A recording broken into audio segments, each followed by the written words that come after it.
और जीवन में आपसे वादा करता हूं कि ये जो प्रेम आप मुझे दे रहे हैं, इस प्रेम के एवज में अगर मुझे कभी अपना खून भी देना पड़ा तो जीवन भर ये गणेश पूजा उस बात के लिए तैयार है। मेरे आदरणीय साथियों, चुनाव का समय है और चुनाव के समय सभी लोग अपनी अपनी बात करने के लिए यहाँ आते हैं। मुझ पर यहाँ जब मैं बैठा था तो तब कुछ लोग ये कह रहे थे कि भाई गढ़वाली में बोलना, और कुछ लोग ये कह रहे थे कि यहाँ पर आधे लोग ऐसे हैं जो हिंदी भाषी हैं। तो मैंने कहा क्या करूं? बोले कुछ हिंदी और कुछ गढ़वाली। तो मैंने कहा कि मैं दाल जो है हिंदी में बनाऊंगा और छौंका गढ़वाली में लगाऊंगा, और वो भी छौंका राठी घी का छौंका लगाऊंगा। और इससे ऐसा होगा कि हिंदी की दाल, गढ़वाली का छौंका, तो दाल और जायकेदार हो जाएगी। तो मेरे प्यारे भाइयों, आज चुनाव का मौसम, मैं आज बहुत ही 14 अप्रैल का दिन है और हमारे बहुत ही एक देवतुल्य, एक ऐसे महान नेता की आज पुण्यतिथि है जिनको भारत का संविधान बनाने का श्रेय मिला, और वो हैं डॉक्टर भीमराव अंबेडकर। मैं उन्हें नमन करता हूं, प्रणाम करता हूं। आज भारत राष्ट्र, हमारा देश जिस संविधान से चलता है, उसकी रचना करने वाले शिल्पकार अंबेडकर जी को इस पुण्यतिथि के मौके पर मैं भावभीनी श्रद्धांजलि देता हूं, नमन करता हूं। Doctor B R. अंबेडकर साहब ने जो संविधान बनाया, और जब ये संविधान हम सब लोगों ने अंगीकृत किया, उस समय किसी ने ये नहीं सोचा होगा कि इस देश में कभी ऐसी भी सरकार आएगी जो इस संविधान के उन प्रावधानों को बदलने का मन में ख्याल रखती है जो गरीब आदमी के हित में। लेकिन आज ये स्थिति सत्य है कि दिल्ली में बैठी हुई सरकार इस बात पर अमारा है कि जो प्रावधान गरीबों के हितों की रक्षा करते हैं, उन प्रावधानों को बदलने की नीयत ये केंद्र की सरकार रखती है। मेरे प्यारे साथियों, संविधान में हमें यह हक है कि अगर आप सत्ता के साथ सहमत नहीं है, सत्ता के नीतियों से सहमत नहीं है, सत्ता के क्रियाकलापों से सहमत नहीं है, तो संविधान हमें यह हक देता है कि हम जहां जिस स्थिति में है, जैसी भी स्थिति में है, हम सत्ता का विरोध करें। हमें यह हक देता है संविधान कि 5 साल में चुनाव आएंगे, और यदि ये सरकार आपकी अपेक्षाओं पर खरा नहीं उतरी है तो इस सरकार को ऊपर से नीचे उतारने का भी आप लोगों को अधिकार है, आप लोगों से प्रस्ताव कर रहे हैं।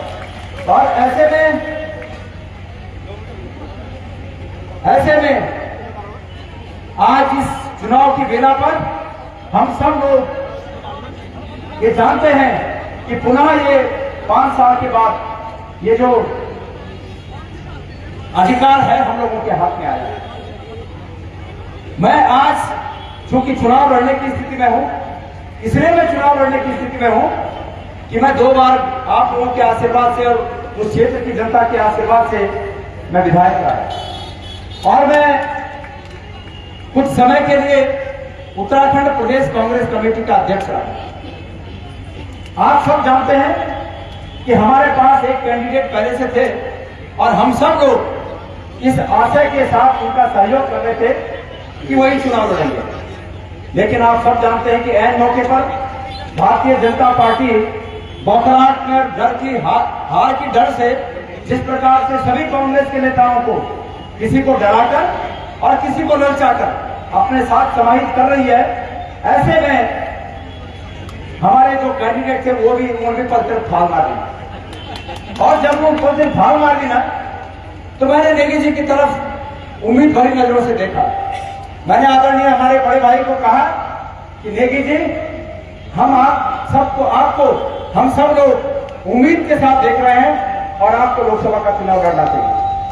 नेगी जी ने मुझे कहा कि बोला, मैं समझता हूं कि इस परिदृश्य में आप चुनाव लड़ने के लिए सबसे ज्यादा अच्छी स्थिति में है। मैंने कहा कैसे? लेकिन इन्होंने कहा कि आप एक तो श्रीनगर के विधायक रहे हो, श्रीनगर का इलाका पूरे लोकसभा के इलाके में पूरे सेंटर में है श्रीनगर, वहां से रुद्रप्रयाग बॉर्डर पे है, वहां से कर्णप्रयाग बॉर्डर पे है, वहां से इस तरफ जो है पूरब की तरफ धुमाकोट बॉर्डर पे है, चौबट्टा खास बॉर्डर पे है, इस तरफ देवप्रयाग बॉर्डर पे है। तो तमाम जो विधानसभाएं हैं, अधिकांश विधानसभाएं वो सब लगी हुई हैं। तो ये ठीक है कि आप चुनाव लड़ो और हम आपको आशीर्वाद देंगे, और निरंतर उनका आशीर्वाद मुझे मिल रहा है। और इसलिए मैंने इस बात को स्वीकार किया, हाईकमान ने भी कहा, कांग्रेस के तमाम कार्यकर्ताओं ने कहा कि आपको चुनाव लड़ना है, और मैंने इसको स्वीकार किया। मैं अस्वीकार इसलिए भी कर रहा था, आदरणीय बड़े भाई साहब के सामने, आप सब लोगों के सामने कहना चाहता हूं कि मेरी आर्थिक स्थिति इस प्रकार की नहीं थी कि मैं भारतीय जनता पार्टी के धन बल का मुकाबला कर सकूं।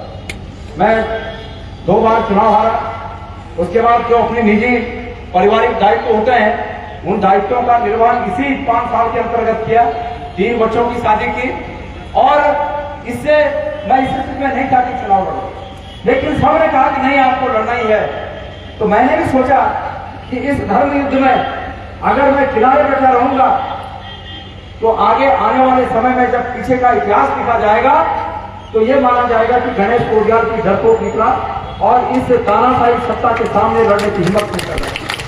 और अंत मैंने अपने ईमान को साक्षी मानकर, मैंने अपने परमेश्वर को साक्षी मानकर सहर्ष इसके लिए हामी वर्दी क्या मैं चुनाव लड़ूंगा। मैं जब चुनाव नहीं लड़ रहा था तब तक तो मेरे पर इनकम टैक्स की कोई नोटिस नहीं थी, लेकिन जैसे मैंने चुनाव लड़ने के लिए हाँ बोला तो मुझे 7-8 साल पहले के डेटों के रिकॉर्ड के लिए धड़ाधड़ इनकम टैक्स के नोटिस आने लगे। इनकम टैक्स के लोग मेरे ऑफिस में गए, मेरे ऑफिस वालों को डराया, मेरे घर वालों को डराया, और मुझे फोन आया कि साहब यहाँ रोज सुबह से शाम तक तमाम डिपार्टमेंटों के लोग डराने में लगे हुए हैं। हमारे घर से फोन आए, ऑफिस से फोन आए। मैंने कहा क्या हुआ, तो उन्होंने नोटिस की कॉपियां भेजी। मैं समझ गया, पर एक बात है, डरेगा वो व्यक्ति जिसने कुछ गलत कर रखा है, और जिसने कुछ भी गलत नहीं कर रखा है उसको डरने की क्या जरूरत है। जब मैं इनसे नहीं डरा तो उसके बाद मुझे ललचाने की कोशिश हुई, और मैं सार्वजनिक मंच से उस बात को नहीं कह सकता जो लालच ये इन्होंने दिया। इसलिए नहीं कह सकता कि मेरे हम उम्र साथियों ने बाबा भारती और उसका घोड़ा कहानी पढ़ी होगी जब हम कक्षा 8 में थे, और उसमें ये कहा गया कि बाबा भारती के पास एक सुंदर घोड़ा था, उमदा घोड़ा था, और खड़क सिंह डाकू की नजर उस घोड़े पे थी, और खड़क सिंह डाकू ने अपाहिज बनकर एक दिन बाबा भारती से वो घोड़ा छीन लिया। अपाहिज बनकर सड़क के किनारे भीख मांगने लगाओ डाकू। और बाबा भारती जब अपने घोड़े पे आ रहा था तो खड़क सिंह ने ये कहा कि भाई मैं अपाहिज हूं, थोड़ी देर के लिए आगे तक मुझे इस घोड़े पे ले चलो। और बाबा भारती ने उनको ऊपर सीट के पीछे से बिठा दिया। जब थोड़ी दूर तक आगे तक वो घोड़ा चला तो डाकू ने बाबा भारती को नीचे पटक दिया, घोड़े की लगाम हाथ में ली और अट्टहास करते हुए कहा कि बाबा भारती तुम्हें पता नहीं था कि मैं डाकू खड़क सिंह हूं और मैंने घोड़ा छीन लिया है। बाबा भारती ने कहा कि खड़क सिंह रुक गया, घोड़ा तेरा ही है, लेकिन मेरी एक बात सुन के जा। और खड़क सिंह लौट के आया, बोला देख घोड़ा तो तुमने ले लिया, लेकिन दुनिया के सामने ये मत कहना कभी कि तुमने अपाहिज बनकर ये घोड़ा मुझसे छीना है। अगर तुम ये कहोगे तो दुनिया का अपाहिजों से विश्वास उठ जाएगा। इसलिए कि राजनीति से आम जनता का विश्वास न उठे, इनके लालच को मैं सार्वजनिक नहीं करता। इन्होंने इतना बड़ा लालच दिया, लेकिन मैं एक बात बता देना चाहता हूं, भारतीय जनता पार्टी की तिजोरी में वो दौलत नहीं है जो गणेश पोद्दार को खरीद सके। हमने बहुत गरीबी से दिन काटे। लोग कहते हैं कि हम जमीन से उठे। आपका ये भाई, आपका ये बेटा जमीन के नीचे से उठा हुआ है। अभी मेरी कुछ बहनें, हमारे गांव के नजदीक की कुछ बहनें यहाँ पर मुझे मिली, अभी मुझे फूल चढ़ा के नीचे चली गई। मेरी हकीकत को जानती हैं। एक बहन मुझे मिली, इनके पिताजी की दुकान थी चिबलघाट में, पक्के न दीदी हाथ बढ़ तू मुझे चिबलघाट कहा बैठी थी, नथी सिंह जी इनके पिताजी का नाम, इनकी दुकान थी चिबलघाट में राशन की।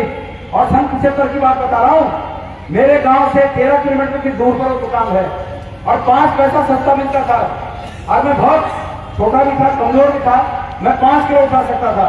उस 5 किलो को उठाने के लिए 5 पैसे सस्ते के चक्कर में, 25 पैसे के चक्कर में उनकी दुकान से राशन लेके जाता था 13 किलोमीटर। हम जमीन के नीचे से उठे हुए हैं, हम दौलत में बिकने वाले लोग नहीं हैं। दुनिया में 2 तरह के लोग होते हैं, एक मार से मरते हैं और एक प्यार से मरते हैं। और दुर्भाग्य से भारतीय जनता पार्टी की मार से हम मरने वाले नहीं हैं। हम मार से मरने वाले में नहीं है और प्यार उनके खजाने में प्यार है नहीं। हमारे नेता राहुल गांधी ने कहा कि नफरत के बाजार में मोहब्बत की दुकान, इसने कहा कि ये नफरत फैलाकर राजनीति करना चाहते हैं। तो मैंने कहा कि जो संविधान ने हमें हक दिया है कि जो लोग सत्ता से लाइक्तफाकी रखें, जो लोग सत्ता से ये समझे ये सत्ता उन्हें ठग रही है और ये ठग कर हम पर राज कर रहे हैं, उन सब लोगों को सत्ता का विरोध करना चाहिए। और ये गणेश बोधियाल इसलिए सत्ता के सामने चुनाव लड़ रहा है कि मैं ये समझता हूं कि हमारी आवाम को, हमारे भाइयों को, हमारी बहनों को निरंतर 10 साल से ठगा जा रहा है। मेरे भाइयों, ये जो 10 साल से ठगने की प्रक्रिया है, इस पर कहीं तो विराम लगाना होगा। और कोई ये न समझे कि मैं सत्ता का विरोध इसलिए कर रहा हूं कि मैं कांग्रेस का सदस्य हूं। कोई ये न समझे कि मैं सत्ता का विरोध इसलिए कर रहा हूं कि मैं कांग्रेस का प्रत्याशी हूं। कांग्रेस का प्रत्याशी होने से पहले, कांग्रेस का सदस्य होने से पहले मैं भारत का एक सच्चा नागरिक अपने को समझता हूं। मैं स्वयं को पहले उत्तराखंड का सच्चा नागरिक समझता हूं और मैं गढ़वाल का सच्चा नागरिक समझता हूं। इसलिए मैं इस गढ़वाल के अपने भाइयों के, बहनों के हितों की रक्षा कर सकूं, इसलिए मैं चुनाव में खड़ा हूं। और हमारे साथ अन्याय क्या हुए, मैं उन अन्यायों को गिनाना चाहता हूं। मेरे प्यारे भाइयों, कहा गया था 10 साल पहले कि अच्छे दिन आने वाले हैं। मैं पूछना चाहता हूं कि आज 10 साल के शासन के बाद 50 साल, 75 साल पहले, 60 साल पहले, आज भी 10 साल शासन करने वाले लोग हमारी बेरोजगारी के लिए अतीत की सरकारों को कोस रहे हैं। 10 साल शासन करने वाले अपनी इन सड़कों का हाल नहीं देख रहे हैं। अगर ये पूछे इन सड़कों पर गड्ढे हैं, कल कुमार विश्वास जी ने एक तंज कथा कि भाई इन सड़कों से देख के लगता है कि कोटद्वार में अभी तक विकास नहीं आया। कहा तो ये कहा, अगर ये कहा तो ये सड़कों का विकास जो है आपने खुद ही देखा कि क्या हाल है। और ये कहते क्या है बीजेपी वाले, 70 साल में देश में कुछ नहीं हुआ और जो कुछ हुआ इनके 10 साल के कार्यकाल में हुआ। मेरे प्यारे भाइयों, मैं ये पूछना चाहता हूं, आप जितनी जगह नजर दौड़ा लें, जितनी जगह नजर दौड़ा लें, उतनी हर जगह में अगर आपको कोई ऐसी चीज दिखे कि जो इनके कार्यकाल में बनी है तो तब इनको वोट दीजिएगा। और ये सब चीजें अगर एक कोटद्वार में दिखने वाली सब चीजें कांग्रेस के समय में बनी है, मैं पूछना चाहता हूं ये सड़क कब बनी? मैं पूछना चाहता हूं अगर ये सरकार अच्छी है तो क्यों वहां पर कार्मिकों की संख्या में लगातार कमी आ रही है? क्यों? इसका कारण क्या है? इसके साथ साथ ये बेस हॉस्पिटल कब बना? जब नेगी जी मंत्री थे, सीएम नेगी साहब ने इसको कंबाइंड हॉस्पिटल बनाया था। और जब नेगी जी यहां से जनप्रतिनिधि बने, मंत्री बने, तो उन्होंने उसको बेस हॉस्पिटल बनाया। मैं पूछना चाहता हूं कि बीजेपी के समय हुआ क्या? ग्रोथ सेंटर नेगी जी के समय हुआ। ये चिलरखाल मोड़, ये लालधाम मोटे मार्ग, नेगी जी उसका जनक है, नेगी जी ने उस काम को किया। मेरा कहने का तात्पर्य है, इस भौतिक रूप में विकास को जो भी आप देख रहे हैं, हर एक चीज कांग्रेस के समय में हुई। लेकिन ये बार बार झूठ बोल के इस बात को साबित करना चाहते हैं कि ये सब कुछ उन्हीं के समय में हुआ। मेरे प्यारे साथियों, कहा कि अच्छे दिन आने वाले हैं। किसके अच्छे दिन आए? आज बेरोजगारी हमारे उत्तराखंड में युवाओं में 80% बेरोजगारी है। 80% बेरोजगारी है और इस 80% में युवाओं को जिस दिशा में मोड़ा जा रहा है वो भयानक है। मुझे आगे के लिए अंधकार नजर आता है। आपके कोटद्वार की अगर मैं बात करूं, मैं ये पूछना चाहता हूं, ये फोन में ये जुआ खेला जाता है। इस फोन में ये जो स्मार्टफोन आए हैं, पिछले 6-7 सालों में इसमें जुआ खेलना शुरू हो गया। ये जुआ खेलने की परमिशन किसने दी? ये जुआ खेलने की परमिशन किसने दी? केंद्र की सरकार ने दी है। और इसका खुलासा इस रूप में हुआ कि जब इलेक्ट्रॉनिक बॉन्डों की चर्चा हुई और सुप्रीम कोर्ट ने आदेश दिया कि इलेक्ट्रॉनिक बॉन्डों की जांच हो, तो उसमें पता चला कि ये जो फोन में जुआ खिलाने वाली कंपनी है, इस कंपनी ने 1380 करोड़ रुपए इनको रिश्वत दी है। 1380 करोड़। तो ये हमारे बच्चों को बर्बाद करें और अपनी राजनीति चमकाएं, उनसे रिश्वत लें। गौमांस का निर्यात करने वाली कंपनी से बीजेपी ने इलेक्ट्रॉनिक बॉन्ड के नाम पर चंदा दिया। ये सरकार नहीं है, ये गुंडों का गिरोह है, गुंडों का गिरोह। और ये गुंडों का गिरोह मैं इसलिए कह रहा हूं, जिस प्रकार से गुंडे किसी का अपहरण करते हैं और अपहरण करने के बाद फिरौती मांगकर उसको छोड़ देते हैं, ये सरकार वही काम कर रही है। जितने ईडी के तहत गिरफ्तार हुए लोग, ये इलेक्ट्रॉनिक बॉन्ड में इतने लोगों के रिकॉर्ड हैं जिनको पहले सरकार ने ईडी के तहत गिरफ्तार किया और फिर उनसे इलेक्ट्रॉनिक बॉन्ड लेकर उनको रिहा कर दिया, उनको माफ कर दिया। ये क्या है? ये क्या है? ये फिरौती नहीं है, ये अपहरण नहीं है, तो क्या है? कांग्रेस में कोई रहे तो भ्रष्टाचारी है, और वही अगर भ्रष्टाचारी बीजेपी में चला जाए तो वो सदाचारी है। कौन सा गंगाजल इन्होंने रखा है कि ये गंगाजल छिड़कते हैं और वो गंगाजल से पवित्र हो जाते हैं? मेरे प्यारे भाइयों, मेरी बहनों, अंकिता भंडारी का नाम आपने सुना होगा। अंकिता भंडारी हमारी पहाड़ की बेटी थी। गरीब माँ बाप ने बहुत ही मुश्किल से उस बेटी को पढ़ाया। उनकी नजरों में, उनकी आंखों में उस बेटी के सुनहरे जीवन के सपने थे। और उस बेटी को जब पढ़ाया लिखाया, वो रोजगार की तलाश में जब नीचे गई, तो नीचे जाने के बाद इन भारतीय जनता पार्टी के इन दरिंदों की नजर उस पर पड़ी। और भारतीय जनता पार्टी के जिस नेता के लिए उसकी कुर्बानी दी गई, उस बेटी ने स्वयं अपने एक मैगजीन में लिखा अपने दोस्त को कि भारतीय जनता पार्टी का एक बहुत बड़ा नेता जो वीआईपी है, उसके लिए मुझे दबाव बनाया जा रहा है। और अंततः उसने अपनी जान दे दी। लेकिन भारतीय जनता पार्टी के दरिंदों के सामने वो झुकी रहना नमन करना चाहता हूं। लेकिन क्या इस लोकतंत्र में इस बात को हम इसी तरह पचा लेंगे? हमारे अगर हम ऐसी बातों से, भारतीय जनता पार्टी की इस दरिंदगी से अगर हमारा खून नहीं खोला, तो ये खून नहीं, ये पानी है। और इसलिए मैं कहना चाहता हूं कि गणेश कोटियाल ने शपथ की है। आज मां गंगा में डुबकी लगाकर मैंने अपनी शपथ को और पक्का किया है और मजबूत किया है कि जब तक अंकिता भंडारी की हत्यारों को हम फांसी तक नहीं पहुंचाएंगे, जब तक उस तथाकथित वीआईपी को हम वह फांसी तक नहीं पहुंचा देंगे, तब तक चैन की सांस नहीं लेंगे। मेरे प्यारे भाइयों, मेरे प्यारे भाइयों, मेरे प्यारे भाइयों और बहनों, अच्छे दिन आने वाले हैं। 14 साल पहले क्या कहा गया था? हमारे जो बाबा आते हैं, आए थे पोस्ट में, क्या बोले थे 10 साल पहले? मेरी बहनों, बहुत लंबी छोड़ मेरी बहनों, गैस का सिलेंडर 470 रुपया पहुंच गया है।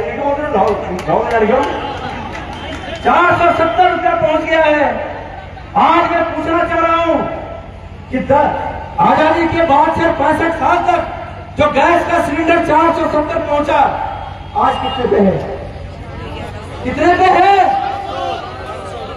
और अब गैस सिलेंडर की बात नहीं करते, अब गैस सिलेंडर की बात नहीं करते।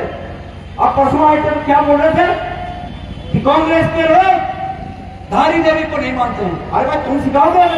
धारी देवी हमारी जब से जन्म लिया तब से हम धारी देवी की पूजा करते हैं। और माननीय प्रधानमंत्री जी, आप देवताओं के नाम पे वोट मांगते हो, आप विकास के नाम पे वोट मांगिए। मैं चुनौती देता हूं आपको कि अगर आपके सामर्थ्य है तो आप विकास के नाम पे वोट मांगिए, आप रोजगार के नाम पे वोट मांगिए, आप अंकिता भंडारी के नाम पे और वर्ग के वोट मांगिए। मैं चुनौती देता हूं। लेकिन भगवान के नाम पे वोट नहीं मांगे जाते। भगवान के नाम पे हमारे दिव्यांग, कई दिव्यांग भाई भगवान के नाम पे वोट नहीं मांगते, सहायता मांगते। भगवान के नाम पे वोट नहीं मांगे जाते। भगवान के नाम पे जो मांगा जाता है वो आप सबको पता है। मैं अपने शब्दों में नहीं कहना चाहता उस बात। लेकिन 470 का सिलेंडर की बात की थी, आज 1200 पहुंच गया। और मेरी बहनों, अब मैं क्या बोलूं? उस दिन कहा था कि गैस का सिलेंडर 470 पहुंच गया है, 10 साल पहले कहा था। और अब की बार जो वोट देने जाएगा तो गैस के सिलेंडर को प्रणाम करके जाइएगा, ऐसा कहा था। और आज गढ़वाल में बोल देना कि अगले बेटे जब मुसल कहने पैदल पीछे हट जाए, और आज अगले बेटे जब मुसल पीछे चल गया, आज अगले बेटे जब मुसावे पिछले चल गया। और यू गणेश को जाने झंडा छोड़ बैठ पहुंचा कि मेरी बहनों बतेरी मेरी ऐसी बहनें होंगी जिनको उज्ज्वला गैस के अंतर्गत योजना के अंतर्गत सिलेंडर मिले होंगे, खाली पड़े होंगे, उनके घरों में 1200 रुपए उस गैस के सिलेंडर को भराने का नहीं होगा। जब तो थरकन देना उन्होंने खाली सिलेंडर जब घर में उठा थक गया और वे तो प्रणाम करके देना, हाथों में खाना बंद करना। मेरे प्यारे भाइयों, आज ये चुनाव इस मुकाम पर आ पहुंचा है पूरे गढ़वाल संसदीय क्षेत्र का कि केंद्र की सरकार, राज्य की सरकार इस गणेश कोदियाल को आपके बेटे को जीतने नहीं देना चाहती। लेकिन गढ़वाल की जनता, इस संसदीय क्षेत्र की जनता, कोटद्वार से लेकर रामनगर और बद्रीनाथ तक इस संसदीय क्षेत्र की जनता गणेश कोदियाल को हारने नहीं देना चाहती। इस कसमकस में ये चुनाव आज, जबकि वोट पड़ने के लिए 5-6 दिन बाकी है, ये चुनाव आज ऐसी स्थिति में आ गया है। और मेरा विश्वास है कि गढ़वाल की जनता निश्चित रूप में मुझे हारने नहीं देगी। गढ़वाल की जनता की जीत निश्चित होगी। मेरे प्यारे साथियों, यहाँ पर कोटद्वार में हमारे बहुत से पूर्व सैनिक भाई थे। अरे भाई, मेरे भाई लोगों, पूर्व सैनिक भाई, हम तुम्हारा बहुत सम्मान करते हैं। मैं बोलना चाहूँ, तुम बहुत सौभाग्यशाली है कि तुम कांग्रेस टाइम पर भर्ती हुए और तुम ये समाना हकदार है। तो सम्मान आज हम और पार्टी में तुमसे देने से तुम्हें समाना हकदार है। और भाई जरा आप फिर के फैसला करा, कांग्रेस टाइम पर भर्ती हुए और अपनी मेहनत से अपनी जिंदगी को महत्वपूर्ण जवानी समय तुम्हें बॉन्ड पर निकाले और वे तो वजह से आज पेंशन लेकर समाजजनक जिंदगी जीना चाहे। और तुम्हारी सुखी हो रहा कि तुम्हारा नौना नाती, हमारा नौना नाती कभी वो भी ऑर्डनरी कैप्टन बनकर रिटायर होना, वो भी पेंशन लेकर होना। लेकिन जब बड़ी सही बात तो सोचा कि अगर यह सरकार रह गई तो आज से 20 साल 25 साल बाद हौलदार सुधार ऑर्डनरी कैप्टन बन के क्यों दवाई बंद करेगा।